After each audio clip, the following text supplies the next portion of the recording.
Okay guys, this is Mario, and I'm going to be doing a little bit of a guide on Terran against Terran. I'm going to be giving you a build, I'm going to tell you why it works, I'm going to tell you when it works, and it's something that I've been doing a lot on the Korean ladder. I want to start off by saying I did not invent this build.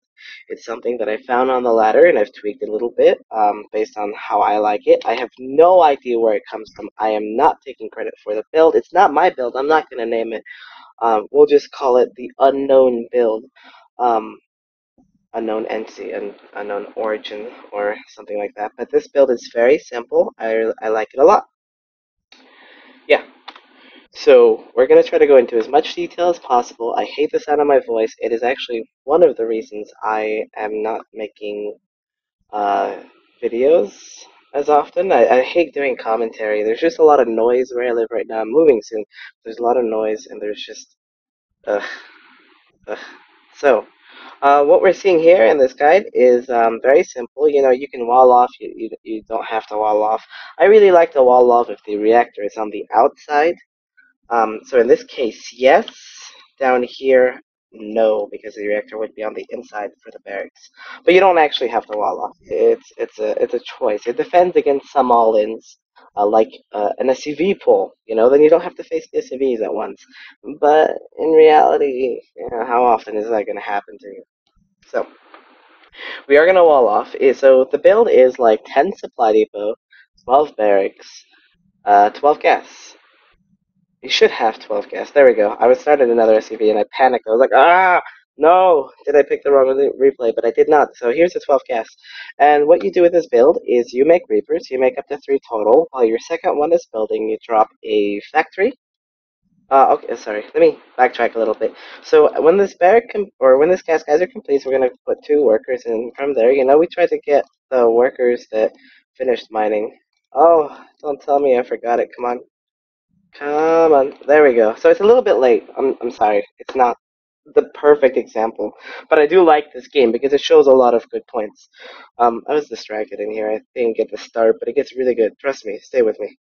So the moment the barracks is complete, so you know you want to start your orbital command right away. You can let the 15th SCV finish. If you're already at 15 supply, I'm not talking about you make the Reaper. You don't make the Reaper yet. If you're already at 15 supply, uh, and there's an SCV, or sorry, if you're at 16 supply, cancel the SCV and just get the orbital command. You're delaying a lot of economy. But, so, 15 supply, barracks is complete, you morph the orbital command, use the SCV that made the barracks to scout down here. Why do you do that? Well, this is more often, you know, you scout down the ramp. Doesn't matter what map, just scout down the ramp, as long as it's a 2-player map. You don't have to do this on a 4-player map. But if it's a 2-player map, scout down the ramp and look for a proxy. Otherwise, that you know, you can just look at basic things and then you can go scout. I like to scout to make sure that they are playing a macro game. Sometimes I do, sometimes I don't. See, here's another proxy situation. I just want to know. I want to be careful. I want to be safe. This is, you know, you just kind of want to check around with this SCV. This SCV isn't actually anything but like, oh, thank goodness, you know. And then you hope to catch something before it's way too late. While the Reaper builds, you make a supply depot, and then you make a command center. I think when your second Reaper is building, it's not gonna be too long, so we're just gonna fast forward it just 1 second. And so the second Reaper we send the first Reaper out. Okay, so you want to be aggressive. You have to be aggressive. One of the reasons you have to be aggressive is because it forces you to multitask. It's gonna suck if you're really bad at it because you're gonna lose your first few games. But just by trying to be aggressive, you're growing as a player. I really like, you know, StarCraft usually favors the aggressor. So there you go. There's no, you know, the top tier players always use aggressive strategies, at least in harassing in some way. You can't just sit in one base forever and end up winning the game. Eventually, you're gonna have to move out, and it's good because if you work on multitasking, you force your opponent away from multitasking. You know, you do as much damage as you can, try to get them to screw up. It might cause you to screw up. So, you know, eventually just gonna be so good at it, you're gonna be outplaying them, and that's how you outplay someone is doing more things than them that are effective. So, like attacking and defending and expanding and everything at the same time. That's your goal. So we're just gonna rally this right over. We don't give two shits. This is straight to the natural. And we're gonna throw down an expansion. You can see 275, so this Reaper is building. Once you're about to 300 minerals, you can send an SCV down. Oh, I am just not in the game, this game. Where's the SCV? There it is. It's a little bit late. But when you're at 300 minerals, you want to send the SCV down. Here comes the Reaper, just kind of checking up. What has he got? I see a command center. You know, it doesn't even matter what he has. The goal of these Reapers, we can go up to 3. I like to go 3. It's a lot of map control, a lot of presence, and you can use them in your push. So you can go up to 3, and you know the goal of the Reaper is just to scout. You got to know what's coming. Is there a Banshee coming? Is it gas first? Is it expansion first? And this is very important because your build isn't going to change right now, but you need to know when it has to change. So if you scout like a Banshee, you're going to end up getting a Viking and a missile turret pretty fast. If you end up scouting like, let's say, Reactor Hellion, you're probably gonna lift this off and move it over here if he's gonna be super aggressive. So you gotta see, you gotta decide what am I defending against and how do I defend against it. So just so you guys know, Banshees, Viking, missile turret. Early bio push, siege tanks are pretty good, so it's like Reaper Hellion is actually pretty good. And you can throw in a medevac or even a Viking. Pretty much Reaper Hellion with the, just don't go above 3 Reaper. Reaper, so basically Hellion Viking plus 3 Reaper is going to be your defense against almost everything. The only thing that really changes is, do I need to put down a missile turret, and where do I put my army? If it's yes to the missile turret, you can skip a round of Hellions, so you have 200 minerals, 125 for an engineering bay, and an extra 100 minerals. Is it 100 minerals? I think it's 100 minerals. Yeah, it's an extra 100 minerals for a missile turret.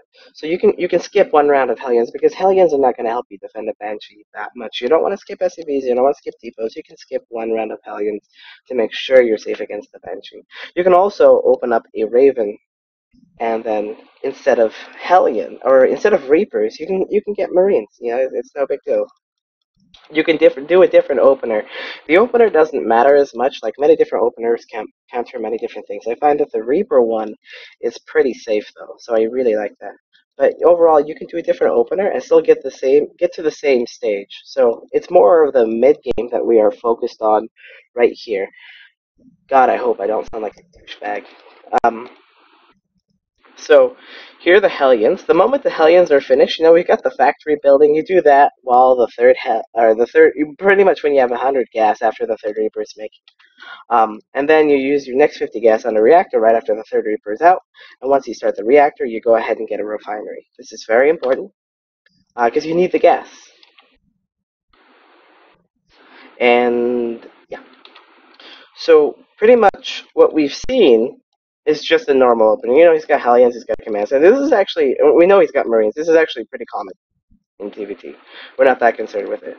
But I just want to cover kind of the opening part, and then we're going to go into the midsection in just a moment, in the next video. So what we're doing is we're just showing you this part, and in the next video we're going to get into detail on how this is going to fit into everything you want. So just trust me here, because I'm going to have many different examples in the next video as well. This is going to be a little bit of piece by piece type thing. We're just a little bit further, and then we'll call it. So the opening build order is, here's a starport. After the factory right away, you swap the add-ons. You get the tech lab here. You want the tech lab relatively early. Around this time when you start the tech lab, you should have 17 workers mining and both gases. That's a good benchmark. And then you kind of want to rally out. Once you're at 17, 18 workers, you want to rally out to the natural. So the Reapers kind of did their job. We knew we were going to get chased away. Don't keep Reapers around Hellions. Hellions can chase them down. Unless you can out-micro him and you have more Reapers than Hellions. Don't just go back home. Save it for your push. Swap the add-ons. Here are the Hellions. Here's the Raven. And then from here, you just get the double gas. If you do not need the Raven, you can skip the Raven. Don't worry about the Raven. If you do not need detection, you can just skip it. But yeah, we'll get to the rest of the stage. This is the opening build order, and we'll get to the rest in just a moment. Thanks, guys.